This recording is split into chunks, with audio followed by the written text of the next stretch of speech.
நீயா யோசிச்சு விளையாடு.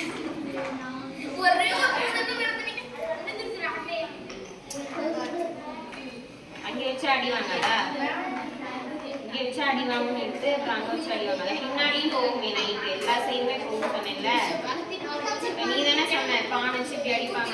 திரும்ப நைட் டைம் போச்சுன்னா அந்த பானை வச்சு அடிக்க மாட்டாங்களா? நான் என்ன சொல்லியிருக்கேன், பீஸ் இல்லாம இங்கே பாரு, பீஸ் இல்லாம கிராசிங் லைன்ல சொல்லக்கூடாது.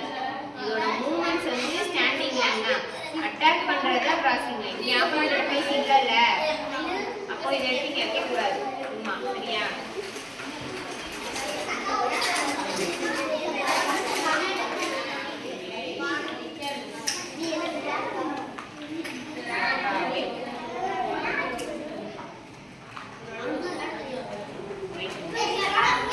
நல்லா பாரு பானை எப்படி அடிக்கணும். இப்போ அவங்க அடிச்சாங்களே, உன்னோட பானை எப்படி இருக்கு, அவங்களோட பீஸ் எங்கே இருக்கு, எல்லாமே பாரு.